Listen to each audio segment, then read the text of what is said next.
नमस्कार, राम राम प्यारे प्यारे बच्चों। आज अपने हस्तकला टॉपिक का पार्ट 3 करने जा रहे हैं। सेकंड पार्ट में हमने बात की थी फड़ के बारे में। फड़ कैसे बनती है, कहाँ बनती है, इसके बारे में सारी चीज़ें हमने कंप्लीट कर ली थी।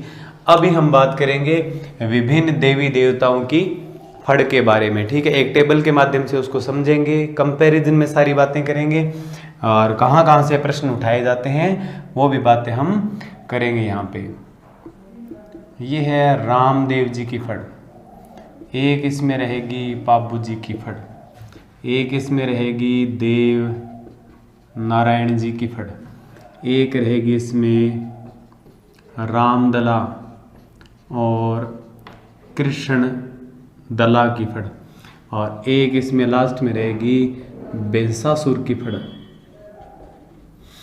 बेंसासुर की फड़ रहेगी।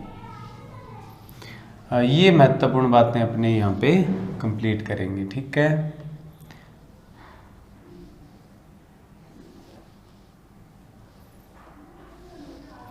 सबसे पहले महत्वपूर्ण बात जो है वो रहेगी कि इनकी फड़ का जो वाचन करता है, जो इनके भजन गाता है, वो भोपा किस जाति का होता है। अलग अलग टाइप के भोपे होते हैं, तो इनमें रामदेव जी की फड़ में जो भोपा होगा वो होता है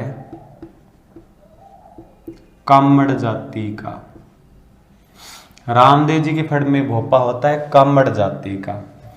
बाबू जी की फड़ में जो भोपा होता है वो होता है नायक जाति का या थोरी जाति का।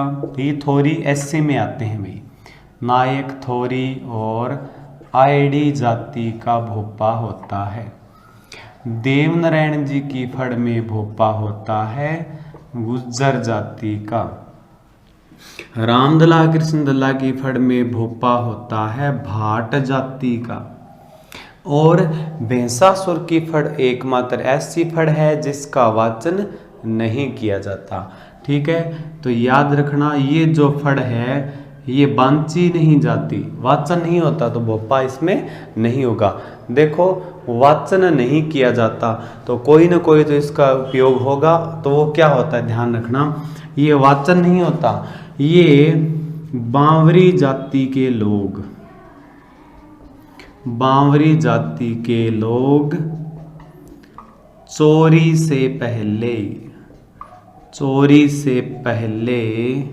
इसकी पूजा करते हैं। चोरी से पहले इसकी पूजा करेंगे भी। चोरी करने जा रहे हैं और किसी के हाथ ना चढ़े अपने और सही सलामत वापस आ जाएं। ठीक है, तो कहीं ये ना हो कि सामान चोरी करने जा रहे हैं और खुद के पास जो था वो भी वहीं छोड़ के आना पड़े, इसलिए भैंसासुर जी की फड़ जो है उसकी ये धोक लगा के पूजा करके जाते हैं। ठीक है, रामदला कृष्णदला की फड़ की एक बात है, खास बात, कि इसमें वाद्य यंत्र काम में नहीं लिया जाता। भजन तो गाए जाते हैं लेकिन कोई भी जैसे तबला, हारमोनियम, रावण हत्ता, कोई ऐसा म्यूजिकल जो इंस्ट्रूमेंट है या वाद्य यंत्र है वो नहीं बजाया जाता। अभी हम वाद्य यंत्रों की बात करेंगे। यहाँ पे वाद्य यंत्र काम में लिया जाता है रावण हत्ता, रावण हत्ता काम में लिया जाता है। बाबू जी की फड़ में वाद्य काम में लिया जाता है, ये सेम ही है, रावण हत्ता। देवनारायण जी की फड़ में वाद्य काम में लिया जाएगा जंतर, और रामदला की फड़ में वाद्य यंत्र प्रयोग में नहीं लिया जाता। ध्यान देना, ये फड़ तो बांची नहीं जाएगी, बांची नहीं जाएगी तो ना तो भोपा होगा, ना वाचन होगा, ना वाद्य होगा। तो और ये फड़ है, इसका वाचन तो होता है, इसका भोपा वाचन तो करता है, लेकिन वाद्य यंत्र इसमें नहीं बजाते। इस फड़ की एक और महत्वपूर्ण जो बात है वो ये है, बाकी जितनी भी फड़ है वो रात को बांधी जाएगी। ये जो फड़ है एकमात्र फड़ जिसका दिन में वाचन होता है।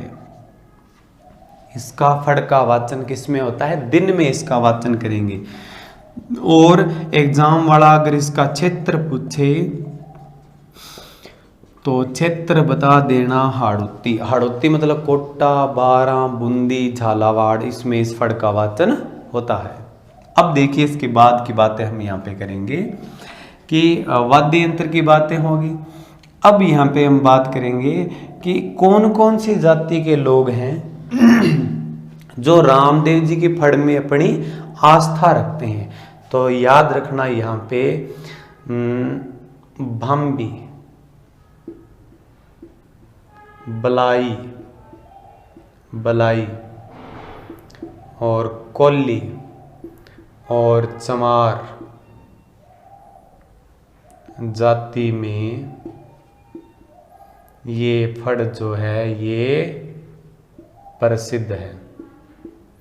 भांबी, बलाई, कोल्ली, चमार जाति में ये फड़ विशेष रूप से लोकप्रिय है और प्रसिद्ध है। अर्थात इन लोगों के घर पे ये लोग अपने घर पे रामदेव जी की फड़ का प्रोग्राम रखवाते हैं और इनकी इसमें आस्था होती है। एक महत्वपूर्ण बात यहाँ पे और कि रामदेव जी की फड़ बनाई किसने थी। तो ध्यान रखना, रामदेव जी की जो फड़ है, रामदेव जी की जो फड़ है इसका निर्माता रहेगा चौथमल। रामदेव जी की फड़ का जो निर्माता है वो चौथमल चितेरा रहेगा। ठीक है, रामदेव जी की फड़ चौथमल चितेरे ने बनाई। भांबी, बलाई, कोल्ली, चमार जाति के लोगों में ये लोकप्रिय है, इनके घर बांची जाती है, ये लोग बंचवाते हैं अपने घर पे। वाद्य यंत्र रावण हत्ता होता है और भोपा होता है कामड़ जाति का। याद रखना, रामदेव जी ने ही कामड़िया पंथ की स्थापना की थी।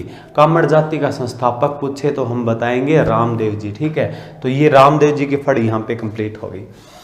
अब हाँ, रावण हत्ता और जंतर दो वाद्य यंत्र इसमें आए हैं। तो रावण हत्ता तो ध्यान में रखना किस प्रकार का होता है।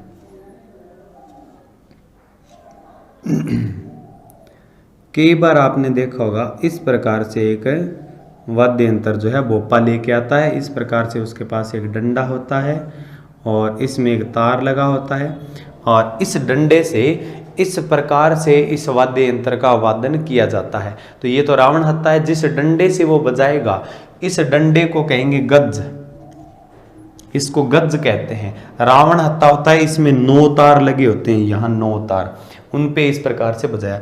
9 तार होते हैं पक्के लोहे के बने। और ये जो डंडा है गज है, गज में जो तार लगा होगा वो घोड़े की पूंछ का बाल होता है। घोड़े की पूंछ का बाल खुरदरा होता है और पक्के लोहे के तारों पे जब वो घर्षण करेगा तब ध्वनि उत्पन्न होगी। तो ये रावण हत्ता वाद्य यंत्र है। जंतर वाद्य यंत्र की अगर कोई हमारे से पूछे भी, मैं बता देता हूं आपको कैसा होगा। इस प्रकार से रहेगा जंतर वाद्य यंत्र। यहाँ ये दोनों 2 तुम्बे होंगे गोल गोल, ऊपर एक लकड़ी लगी होगी, उस पे तार लगे होंगे 5 या 6 तार। नाम जंतर है। जंतर में 3 अक्षर है, 3 दुआ कितने होते हैं, 3 दूनी 6 होते हैं। तो 5 या 6 तार होते हैं इसमें। और इन तारों को अपने पास, इसको वाद्य यंत्र को आगे रख के और ऐसे ऐसे करके अपने इसका वादन करते हैं। रावण हत्ता, रावण हत्ता, न से 9 तार होते हैं इसमें। जंतर में 5 से 6 तार होते हैं। ठीक है, और एक बात, इसमें ऊपर वाली साइड कंपन के तारों के पास में मगरमच्छ की खाल के छोटे छोटे सुराख या वाल लगे होते हैं। मगरमच्छ की खाल के वाल लगे होते हैं इसमें। ठीक है, तो ये 2 वाद्य यंत्र है। काफी डिटेल इनकी और जो है वाद्य यंत्र वाले टॉपिक में मैं आपको कंप्लीट करवा दूंगा। तो यहाँ वाद्य यंत्र तक की बातें होगी। अब हम बात करेंगे इसका निर्माता।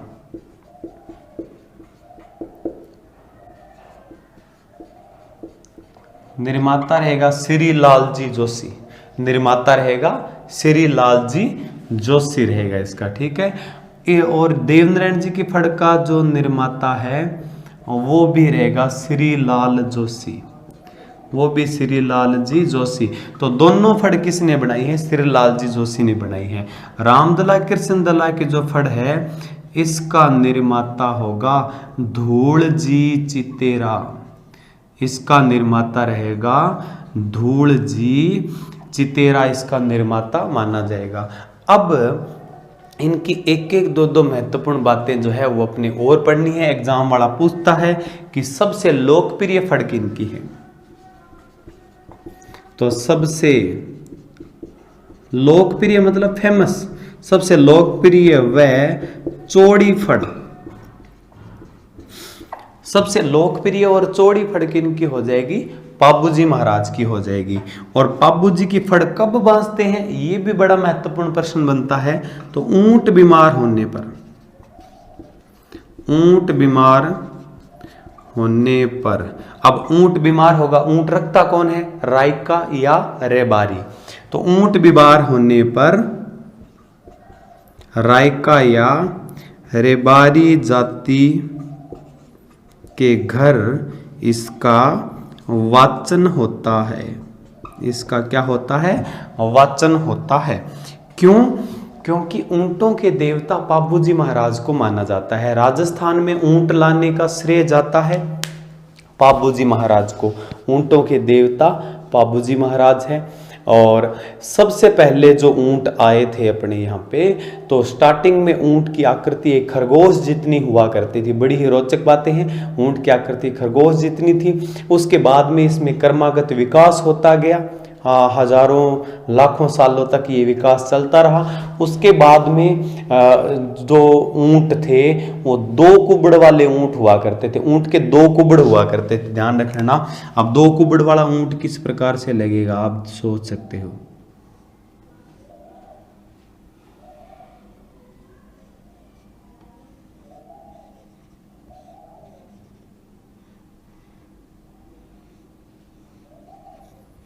ये दो कुबड़ वाला ऊंट है, ठीक है। अभी हमने थोड़े टाइम पहले एक न्यूज़ देखी थी कि ऊंटों को मारा जा रहा है, इस प्रकार के कुछ बातें। वहाँ हमने देखे थे दो कुबड़ वाले ऊंट थे। वो बाल इन अपने वाले ऊंट से थोड़े से अलग होते हैं। और राजस्थान में ऊंट के एक ही कुबड़ होता है। ऊंट के स्टार्टिंग में 5 पैर थे। 5वां पैर जो है इसका छाती पे इस प्रकार से निशान होता है 5वें पैर का, उसको एडर कहा जाता है। और ऊंटनी का जो दूध है वो मधुमेह या डायबिटीज रोग में लाभदायक होता है। डायबिटीज या मधुमेह रोग में लाभदायक होता है। लेकिन ऊंटनी के दूध से दही नहीं बनता। इसका कारण है कि ऊंटनी के दूध में कैल्शियम मुक्त अवस्था में पाया जाता है। तो ये ऊंट से संबंधित महत्वपूर्ण बातें हमने कंप्लीट कर ली है यहाँ पे। और ऊंटों के देवता पाबूजी हैं। और ऊंट बीमार हो जाए तो फड़ बांधेंगे पाबूजी की, ठीक है। अब इसके बाद में देवनारायण जी की बात करते हैं हम। निर्माता हमने पढ़ लिया। देखो फड़ की खास बात क्या है इस फड़ की, कि यह सबसे लंबी सबसे प्राचीन और सबसे छोटी फड़ है।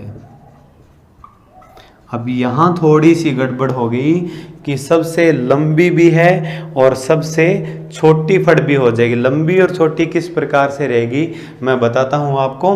प्राचीन फड़ है ये, सिरलाल जी जोशी ने इसको बनाया था। प्राचीन फड़ मानी जाती है ये। और इतनी फेमस है ये फड़ कि ये देवनारायण जी की फड़ आज भी जर्मनी के म्यूजियम में रखी गई है। और लंबी तो ये है कि इसका जो मैक्सिमम साइज है वो 30 × 5 फीट है, तो लंबाई इसकी ज़्यादा होगी। प्राचीन हो ही गई है। लंबी के साथ में छोटी कैसे होगी, ये बात आप ध्यान से समझ लेना। काफ़ी स्टूडेंट्स के दिक्कत आती है इसमें, और ये बहुत ही महत्वपूर्ण बात आपको मैं बताऊंगा। छोटी इसलिए होगी कि इस फड़ के ऊपर भारतीय डाक विभाग ने डाक टिकट जारी किया। और जब भी हम देखते हैं कि जब भी हम कोई भी लिफाफा, कोई भी फॉर्म भेजते थे, तो उसके ऊपर डाक टिकटें लगाई जाती है डाकघर में। डाक टिकट पे किसी न किसी ऐतिहासिक व्यक्ति, ऐतिहासिक इमारत और अपनी कोई पहचान हो अपने देश की, या कोई गौरवशाली चीज़ हो, उसका चित्र बना होता है। तो गांधी जी के ऊपर डाक टिकट है, जैसे मान लो लाल किले पे डाक टिकट जारी किया गया है, विजय स्तंभ पे डाक टिकट जारी किया गया, तो उनके ऊपर डाक टिकट पे चित्र उन्हीं के बनते हैं। देवनारायण जी की फड़ के ऊपर डाक टिकट जारी किया गया, तो उसके ऊपर क्या हो गया कि फड़ के ऊपर डाक टिकट है, तो डाक टिकट पे फड़ के कुछ चित्र वगैरह बने थे। तो देखो डाक टिकट पे फड़ के थोड़े से चित्र वगैरह बने थे, तो वो डाक टिकट ही एक छोटा फड़ का रूप माना जाता है। डाक टिकट भी एक छोटी सी फड़ होगी, क्यों कि उस डाक टिकट पे फड़ के कुछ डायग्राम बने थे। तो वो जो डाक टिकट भारतीय डाक विभाग ने जारी की थी उसका साइज था 2x2 सेंटीमीटर साइज, और 2x2 सेंटीमीटर साइज इतना सा होता है, इसलिए ये डाक टिकट है ये एक छोटी फड़ के रूप में देखा जाता है, इसलिए इसको सबसे छोटी फड़ भी कहा जाता है। डाक टिकट कब जारी हुआ? 2 सितंबर 1992 को 2x2 सेमी का वह, अच्छा इसकी वैल्यू भी होती है, कीमत भी होती है इसकी, वह 5 रुपये का डाक टिकट, 5 रुपये का डाक टिकट क्या हुआ? जारी हुआ था। 5 रुपये का डाक टिकट यहाँ पे क्या हुआ था? जारी हुआ था। तो ये फड़ से संबंधित है, हमारे पास में बेसिक बातें हैं, इसको थोड़ा ऊपर लिख देंगे, डाक टिकट जारी हुआ। तो ये बातें होगी। अब इसमें कन्फ्यूज़न क्या रहता है वो आप ध्यान कर लेना थोड़ा सा, कि एकमात्र ऐसी फड़ जो बांची नहीं जाती तो वो हो जाएगी भैंसासुर की फड़। एकमात्र फड़ जिसमें वाद्य यंत्र काम में नहीं लेते वो रामदला की फड़। एकमात्र फड़ जिसका दिन में वाचन होता है वो रामदला की फड़। अब इसमें भोपों की बात करें तो भोपे, यहाँ रामदेव जी ने कामड़िया पंथ की स्थापना की थी तो भोपा कामड़ जाति का हो जाएगा। पाबू जी ने नायक, आईडी, थोरी जाति के, हरिजन जाति के जो लोग थे इनको समाज में अछूत माना जाता था, सामाजिक इनका बहिष्कार होता था और भेदभाव किया जाता था। तो उन लोगों को, हरिजन लोगों को समाज के विरुद्ध जाकर बाबूजी ने अपने घर पे शरण दी थी, इसलिए ये जो लोग हैं ये बाबूजी के परम भक्त माने जाते हैं और ये बाबूजी की फड़ का वाचन करते हैं। और देवनारायण जी खुद गुज्जर थे, इसलिए इनका भोपा गुज्जर जाति का होता है। रही वाद्य यंत्र की बात तो रामदेव जी और बाबू जी की फड़ में रावण हत्ता बजाएंगे और देवनारायण जी की फड़ में हम जंतर वाद्य यंत्र का प्रयोग करेंगे। तो ये सारी बेसिक बातें थी, फड़ से संबंधित बातें थी, ठीक है। इनमें ज्यादातर जो चीजें हैं वाद्य यंत्र का प्रश्न आता है, इनमें कौन सी फड़ में कौन सा वाद्य यंत्र, एक प्रश्न तो ये बनता है महत्वपूर्ण। दूसरा प्रश्न यहाँ पे महत्वपूर्ण बनता है, सबसे लोकप्रिय फड़ किनकी है तो बाबू जी की, सबसे प्राचीन लंबी और छोटी फड़ किनकी है तो देवनारायण जी की। और डाक टिकट कब जारी हुआ देवनारायण जी की फड़ पे तो 2 सितंबर 1992 को डाक टिकट जारी किया गया। अभी आप इसका बढ़िया तरीके से स्क्रीनशॉट ले लो और उसके बाद में हम इस टॉपिक को आगे बढ़ाते हैं।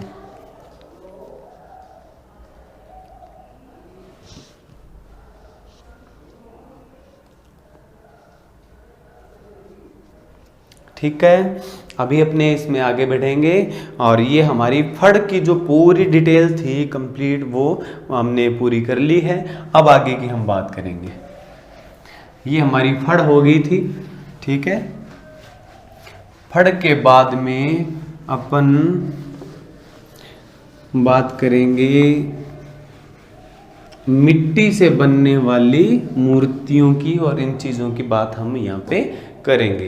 तो हस्तकला में हमारा पॉइंट रहेगा मूर्ति कला।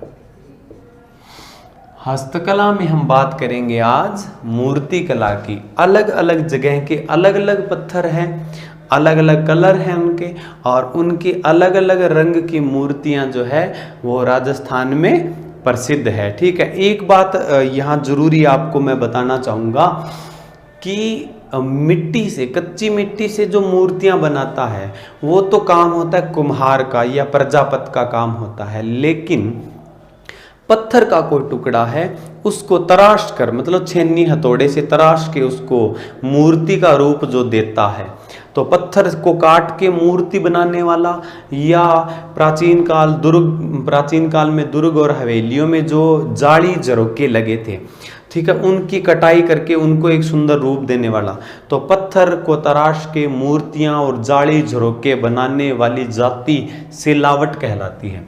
तो यहां लिख देंगे सिलावट, ठीक है। सिलावट क्या होता है? पत्थर तराशने वाला जो मूर्तिकार होता है वो सिलावट कहलाता है। और कच्ची मिट्टी से कोई मूर्ति बनाए, जैसे मटका बनाए, दीपक बनाए, वो कुम्हार का काम होता है, प्रजापति का काम होता है। अभी इसमें आगे हम पढ़ेंगे। सर्वप्रथम मैं बात करूंगा जिंक की मूर्ति की।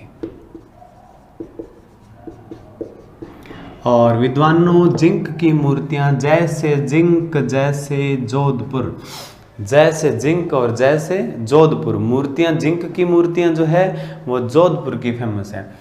इसके बाद में जिंक की मूर्तियों के बाद में हम बात करेंगे लाल पत्थर की मूर्तियां।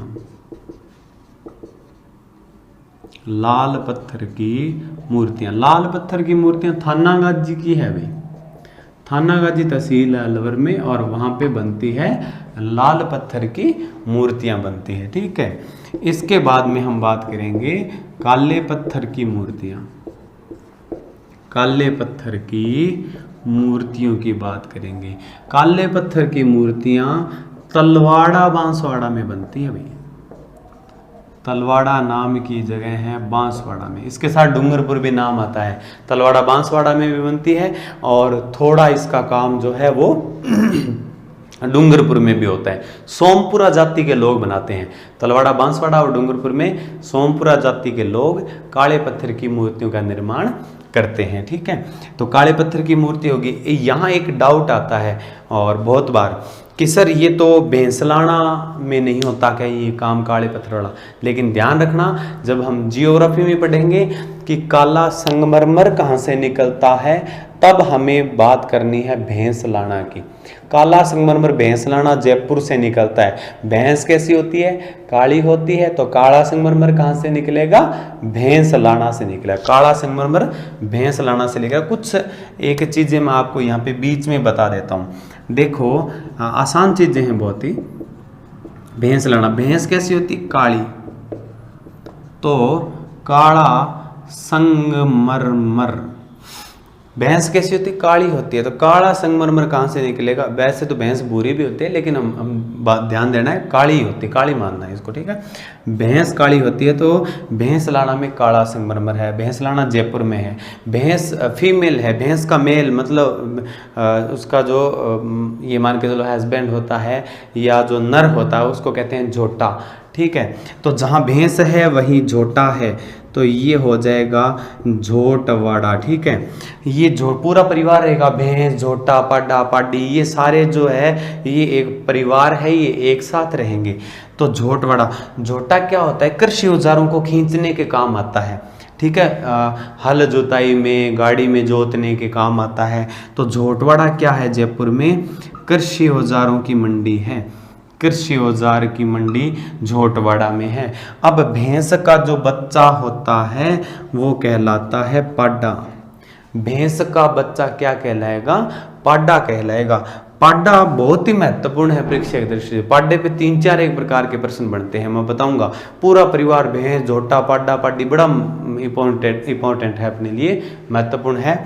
तो ये जो पाडा है, ये पाडे के बारे में ध्यान में रखना कि एक जनजाति है भील। भील पाडा शब्द सुनकर, पाडा शब्द से प्रसन्न हो जाता है। भील को कोई ये कह दे कि पाडा, तो वो ये समझता है कि फला फुला आदमी है, संपन्न आदमी है। तो पाडा शब्द सुन के भील बड़ा राजी होता है, और उसको कांडी कह दें तो बड़ा नाराज होता है। कांडी को वो गाली मानते हैं, हालांकि कांडी का अर्थ होता है तीर कमान चलाने वाला आदमी, लेकिन वो कांडी को गाली मानते हैं, ठीक है। तो भील जो है पाडा शब्द सुन के नाराज हो जाता, पाडा शब्द सुन के प्रसन्न हो जाता है। और पाडा जो है वो देव बाबा का वाहन है। देव बाबा, नगला जाज भरतपुर में एक देवता है जिसका नाम है देव बाबा। देव बाबा का वाहन है पाडा। और एक देवता है मामदेव, ठीक है, बरसात के देवता है भी। मैं मामदेव, मैं बरसात को मैं कहते हैं, मैं, ठीक है। मैं बरसेगा कब? जब मामदेव राजी होंगे। तो मामदेव को पाडे की बलि देते हैं। मामदेव को राजी करने के लिए पाड्डे की बलि देते हैं। ठीक है, अब यहाँ दोनों चीजें देखने पे ऐसे लगेगा सर मामदेव को तो पाड्डे की बलि दे देंगे और पाड्डा देव बाबा का वाहन है तो दोनों में कोई मनमुटाव नहीं होगा। नहीं होगा भाई, क्योंकि देव बाबा का पाड्डा अलग है और मामदेव को जो पाड्डे की बलि देगी वो पाड्डा अलग हो जाएगा। और एक महत्वपूर्ण बात आपको और बताऊंगा मैं यहाँ पे, जैसलमेर में सोनारगढ़ या सोनार किला है, स्वर्णगिरी किला है। ठीक है, जैसलमेर का जो गढ़ है, जैसलमेर गढ़ का चारों ओर की जो दीवार है, दीवार को चारों ओर की दीवार को परकोटा कहते हैं। जैसलमेर की चारों ओर के परकोटे को कहते हैं कमरकोट या पाड्डा। जैसलमेर का परकोटा क्या कहलाएगा? कमरकोट। कमरकोट या क्या कहलाएगा? पाड्डा। कमरकोट या पाड्डा। भैंस आ गया, भैंस के साथ में यहाँ झोटा है, झोटे के साथ में यहाँ पे पाड्डा है, पाड्डे की बातें होगी। जहाँ पाड्डा है तो सीधी सी बात है पाड्डी भी होगी। तो ध्यान में रखना। यहाँ पे मैं एक बात और आपको महत्वपूर्ण बता देता हूँ, पाड्डी, पाड्डे का उल्टा है पाड्डी, और इसको थोड़ा सा अपने तोड़ मरोड़ कर देंगे ऐसे, जियोपार्डी।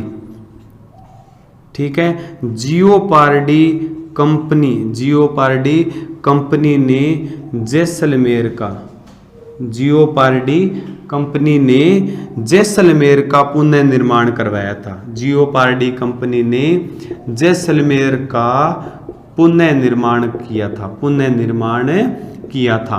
तो देखो कितना महत्वपूर्ण है अपने लिए भैंस, झोटा, पाड्डा, पाड्डी, पूरा परिवार इनका प्रश्नों से भरा पड़ा है। ठीक है, अभी आप इतनी बातों का स्क्रीनशॉट ले लीजिए और वापस अपने थोड़ा सा एक नाम आ गया तो उससे रिलेटेड जितनी भी डाउट वाली बातें, जहाँ जहाँ आपको डाउट उत्पन्न होता है वो बातें मैंने यहाँ पे क्लियर कर दी है। ठीक है, इसीलिए वापस अपने इसी पे मूर्तियों पे आएंगे। अभी तो पाड्डा, पाड्डी, भैंस वगैरह ये झोटा झाटा आ गया बीच में, कोई दिक्कत वाली बात नहीं है। स्क्रीनशॉट ले लीजिए इसका।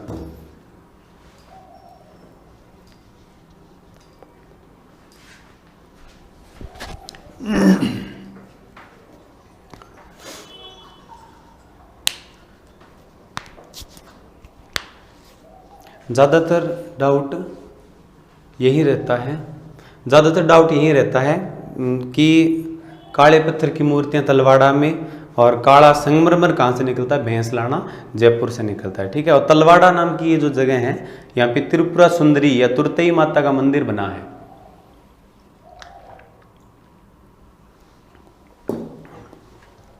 त्रिपुरा सुंदरी या तुरतई माता का मंदिर बना है तलवाड़ा में। और एक जबरदस्त बात आपको यहाँ पे और बता देता हूँ कि तलवाड़ा में आम पापड़ बनता है। अगर आपसे एग्जाम वाला पूछे कि पापड़ कहाँ बनता है, तो अगर नमकीन पापड़ की बात आए, नमकीन पापड़, बड़ी भुजिया, रसगुल्ला, ये जो चीज़ों की बात आए तो बीकानेर बताना। लेकिन अगर आपसे पूछा जाए कि आम पापड़ बता कहाँ का है, तो आम पापड़ आपको बताना है तलवाड़ा बांसवाड़ा में। त्रिपुरा सुंदरी या तुरतई माता का मंदिर भी कहाँ है? तलवाड़ा बांसवाड़ा में। ठीक है, अभी अपने मूर्ति कला में आगे बढ़ेंगे। ये एक्स्ट्रा बातें हैं और इन चीज़ों को पढ़ने के बाद में जीके बड़ा ही ज़बरदस्त तरीके से अपना तैयार हो जाता है और कोई भी डाउट नहीं होता, क्योंकि हमें पढ़ाते टाइम ये विशेष रूप से हम ये ध्यान रखते हैं कि बच्चे के सबसे ज़्यादा डाउट कहाँ पे आते हैं। तो हम आपके डाउट आने से पहले ही वो चीज़ें क्लियर करवा देंगे, क्योंकि हमने तैयारी की है। हम समझते हैं कि जब हमने पढ़ा था तो कौन कौन सी चीज़ों में ज़्यादा परेशानी आई थी, तो आपको उन चीज़ों में परेशानी हम बिल्कुल नहीं आने देंगे। अब इसके बाद में काले पत्थर की मूर्ति होगी, लाल पत्थर की होगी, फिर यहाँ पे सफ़ेद पत्थर की मूर्ति की बात करेंगे। सफ़ेद पत्थर की मूर्तियाँ, ये जो सफ़ेद पत्थर की मूर्तियाँ हैं, इनके लिए अगर प्रॉपर कोई फेमस गांव पूछ ले तो किशोरी गांव बताना आप। किशोरी गांव अलवर, ये फेमस है इसके लिए। और अगर कोई ज़िले दिए हों ऑप्शन में, ज़िलों में से आपको कोई चूज़ करना पड़े, तो सफ़ेद पत्थर की मूर्तियों का निर्माण होता है जयपुर में। सफ़ेद पत्थर हो गया, काला पत्थर। इसके बाद में हम बात करेंगे पीले पत्थर की मूर्ति।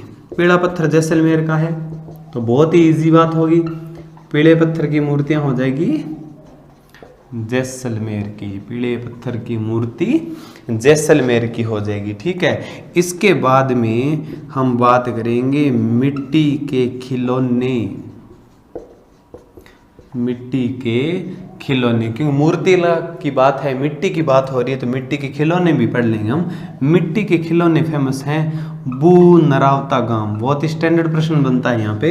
बू नरावता नागौर में मिट्टी के खिलौने बनाए जाते हैं। ठीक है, ये बात होगी, मिट्टी के खिलौने तक की बात हमने कंप्लीट कर ली है।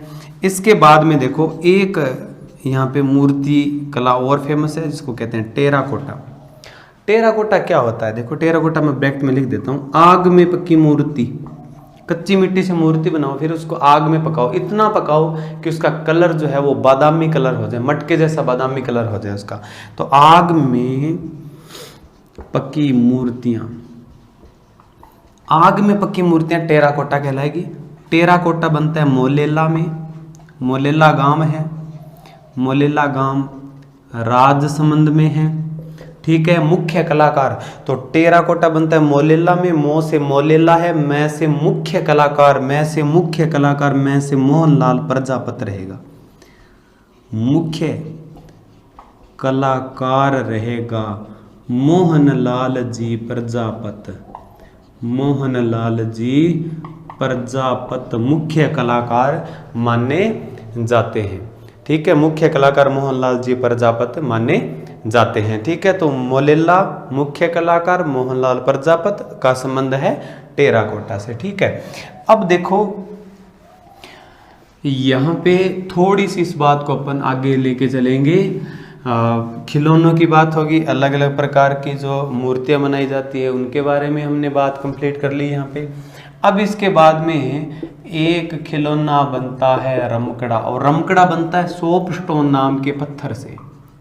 तो रमकड़ा या सोप स्टोन गलियाकोट में बनता है, गलियाकोट, गलियाकोट डूंगरपुर, गलियाकोट डूंगरपुर में बनता है रमकड़ा या सोपस्टोन। पत्थर का नाम सोपस्टोन है, उससे जो खिलौना बनेगा उसको कहते हैं रमकड़ा।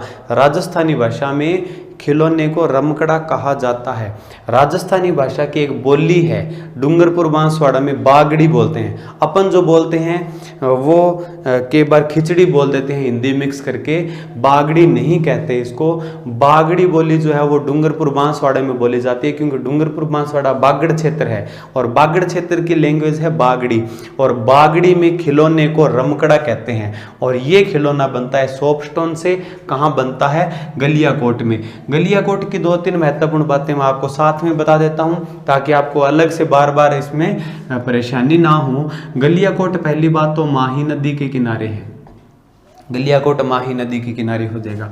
इसके बाद में यहाँ पे दाऊदी बोहरा, दाऊदी बोहरा संप्रदाय की प्रधान पीठ है। प्रधान पीठ मतलब मुख्य डेरा या मुख्य धार्मिक स्थल प्रधान पीठ होती है।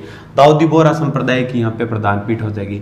एक महत्वपूर्ण बात और रहेगी, दाऊदी बोहरा संप्रदाय का एक महत्वपूर्ण संत है, संत थे जिनका नाम था सैयद फकरुद्दीन नागौरी। तो देखो सैयद फकरुद्दीन नागौरी, सैयद फकरुद्दीन नागौरी की दरगाह भी कहाँ पे है? गलियाकोट में है। ये परीक्षा में प्रश्न ज़्यादातर पूछा जाता है, क्योंकि बच्चे को ये लगता है, पूछते हैं कि सैयद फकरुद्दीन नागौरी की दरगाह कहाँ है। और ध्यान देना, आप पेपर वाले की चालाकियों से आपको बचना है।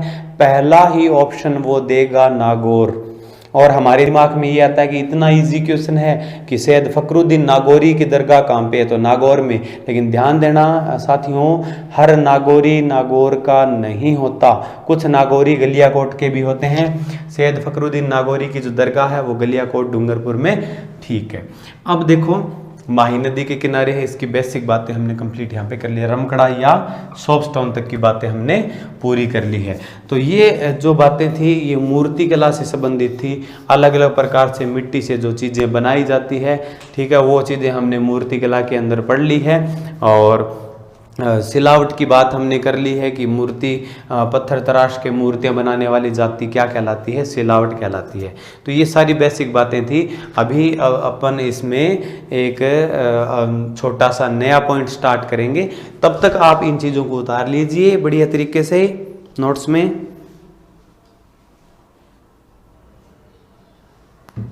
ठीक है, स्क्रीनशॉट आपने ले लिया, नोट्स बनाओ इसके बढ़िया। और मूर्ति कला यहाँ पे अपनी कंप्लीट होगी। इसके साथ में अन्य रिलेटेड बातें, बहुत सारी चीज़ें हमने कंप्लीट की है। अब हम इसके बाद में छोटी छोटी अन्य कलाओं के ऊपर हम बात कर लेंगे, अन्य कलाएं पढ़ेंगे छोटी छोटी हम, ठीक है। तो यहाँ पे मैं हेडिंग लगाता हूँ अन्य कलाएं। अन्य कलाएं, अन्य कलाओं में हम बात करेंगे, यहाँ पे पेपर में ज़्यादा पूछे जाने वाला प्रश्न है जटपट्टी, ठीक है। जटपट्टी, जट क्या होती है? बकरी के बालों को जट कहते हैं, और जट को गूंथ के जो एक चटाई बनाई जाती है, कालीन बनता है, उसको कहते हैं जटपट्टी। जटपट्टी है जसोल गांव में बनती है, जसोल बाड़मेर में है। जसोल बाड़मेर में बनती है जटपट्टी। किससे बनती है? बकरी के बालों से, बकरी के बालों का कालीन बनाना, कालीन या चटाई बनाना क्या कहलाएगा? जटपट्टी कहलाएगा। एक होता है जट कतराई, जट कतराई, जट कतराई। जट कतराई क्या होती है, इसको ध्यान से समझ लेना आप। जट कतराई का मतलब होता है कि ऊंट की, कई बार आपने जब मेले में ऊंट देखते हैं तो ऊंट की कटिंग बड़ी शानदार होती है, उसके ऊपर फूल वगैरह, झोंपड़ी वगैरह बनी होती है, ऐसे डिज़ाइन से दिए हुए होते हैं उसके, ठीक है। बड़ी कलात्मक कटिंग होती है उसकी, ठीक है। जैसे अपने इस प्रकार से कराते हैं, एक साइड से बारीक करवा लेते हैं, इधर ऐसे कर लेते हैं, तो उसी प्रकार से ऊंट की जो कटिंग होती है, स्टैंडर्ड जो शानदार कटिंग होती है, वो जट कतराई कहलाती है। तो ऊंट की या ऊंट के बालों की कलात्मक कटाई व इसका ऊंट का श्रृंगार, ठीक है। ये क्या कहलाएगी? ये जट कतराई कहलाएगी, ठीक है। तो जट कतराई कोई खास जगह की फेमस नहीं होगी, जिनके घर ऊंट है वो ऊंटों की बालों की कटिंग करवा लेते हैं, तो वो वहीं की फेमस हो जाएगी, जगह विशेष फेमस नहीं हो जाएगी इसकी, ठीक है। तो ये अपने रहेगी जट कतराई रहेगी। इसके बाद में एक बात करेंगे अपने व्हील की।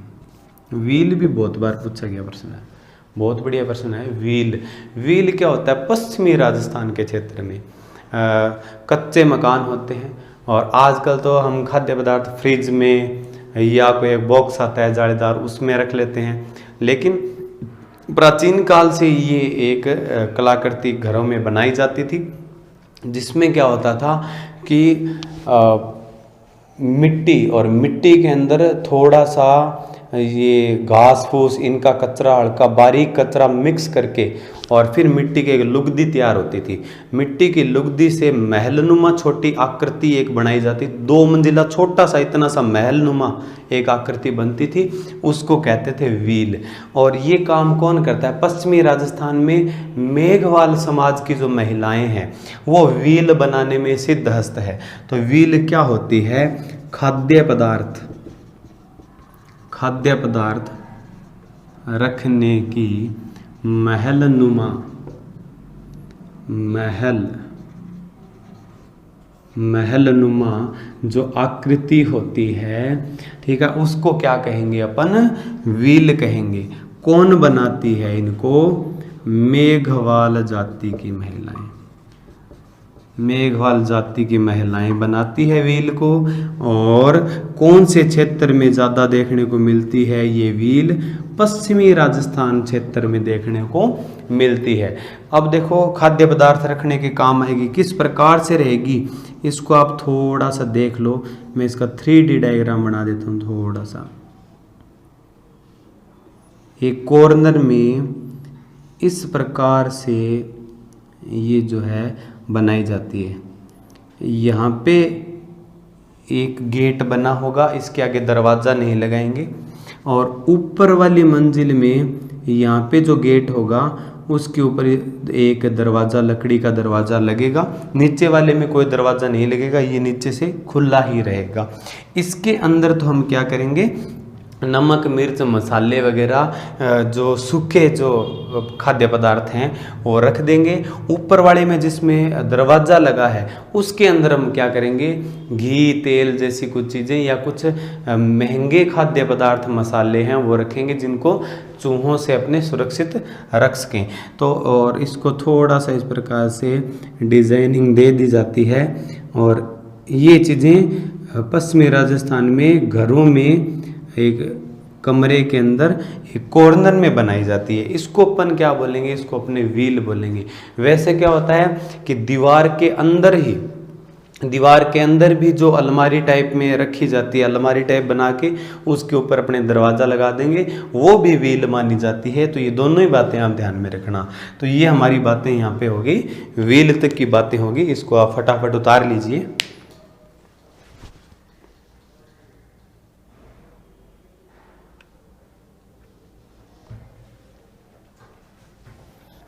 ठीक है, अन्य कलाओं में जटपट्टी, जट कतराई और व्हील की बातें हमने कंप्लीट कर ली है। ये अन्य जो कलाएं थी अपने, जिनका यहाँ पे निर्माण होता है, अन्य कलाएं। इसके अलावा जो छोटी छोटी बातें हैं, जैसे रसगुल्ला है, भुजिया, बड़ी पापड़, ये चीज़ें आप सभी को बेसिकली पता है कि बीकानेर में बनती है। इनके बारे में अपन बात नहीं करेंगे। हरी मेथी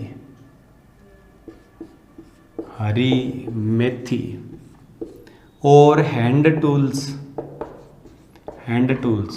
हरी मेथी और हैंड टूल्स।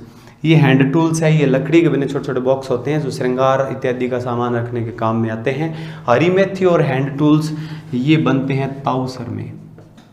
ताऊसर है नागौर में। सीधा सा याद रख लेना, हरी मेथी। अपने क्षेत्र में कहीं भी मेथी बेचने कौन आता है, मेथी बेचने आता है ताऊ।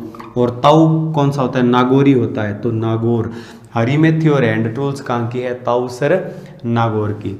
ठीक है, इसके बाद में लाल मिर्च है मथानिया की।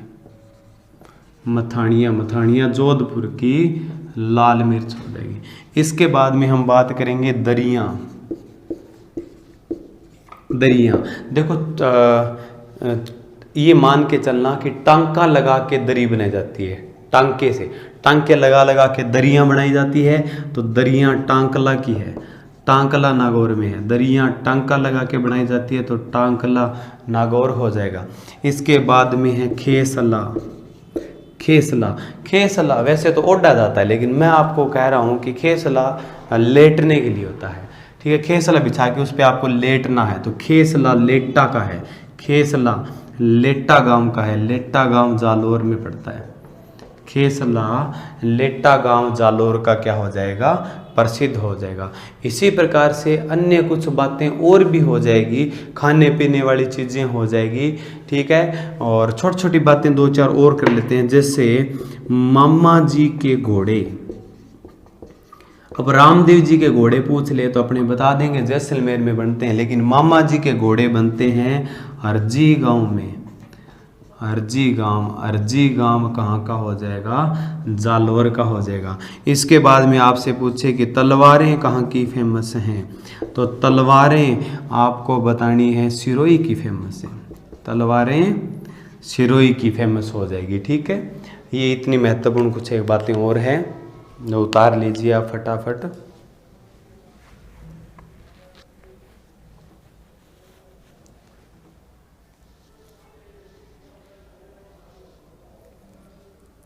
हाँ, उतार लिया।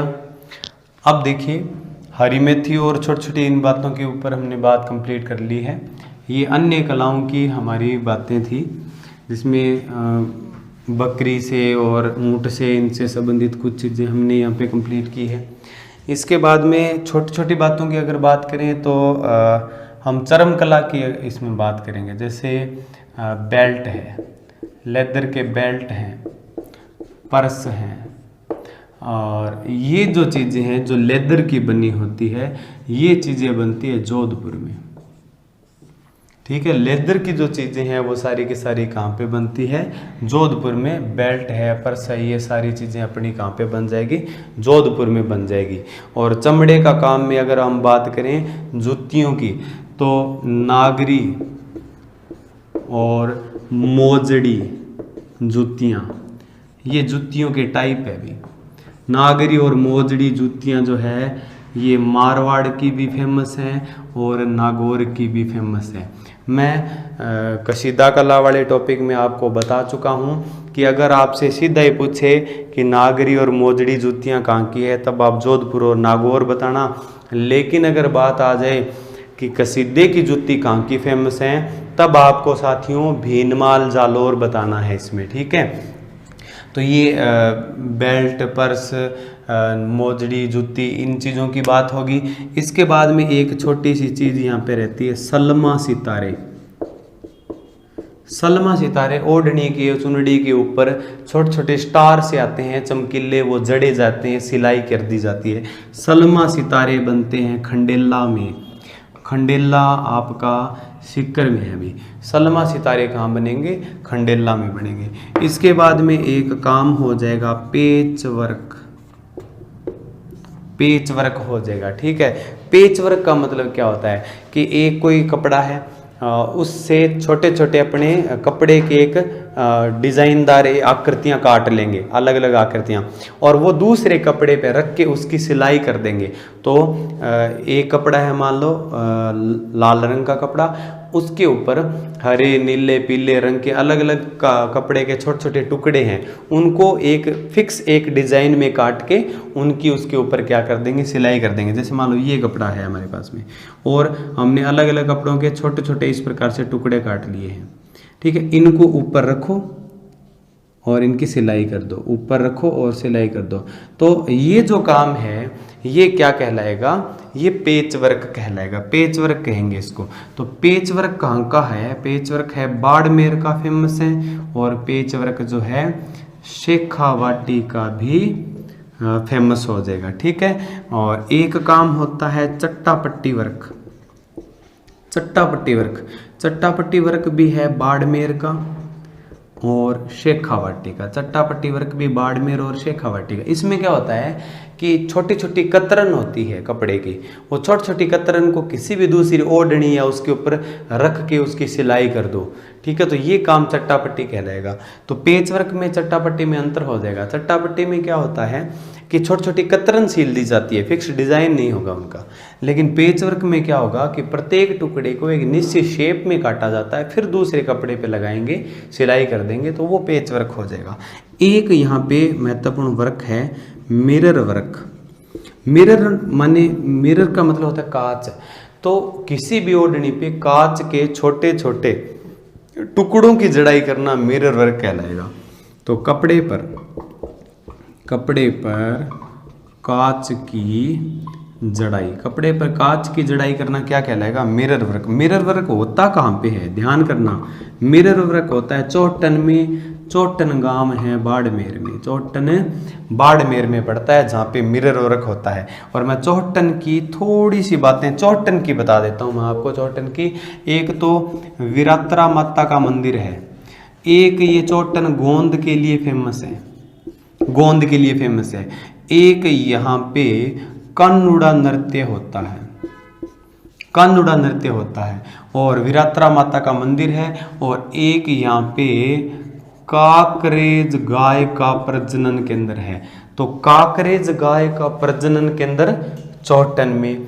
गोंद उत्पादन के लिए प्रसिद्ध स्थान चौटन है। भोपों की कुलदेवी वीरात्रा माता का मंदिर चौटन गांव बाड़मेर में, और कानुड़ा नृत्य चौटन गांव बाड़मेर में होता है। ये सारी की सारी बातें चौटन की है। देखो, एक नाम जीके में कोई भी आ जाए, उससे संबंधित चाहे 15 बातें, 20 बातें, 2 बातें, 4 बातें, जितनी भी हो, वो एक साथ अपने लिख के याद कर लें, तो उससे अपना जीके है वो बड़ा शानदार तैयार होता है। और उसके बाद में कोई भी किसी भी प्रकार का डाउट नहीं रहता, और जीके पे अपनी पकड़ जो है वो बहुत ही मजबूत बनती है। जब एक बात आ जाए तो उससे रिलेटेड हजारों बातें, हजारों प्रश्न हैं हमारे दिमाग में एक सीक्वेंस वाइज चलते रहेंगे, ठीक है।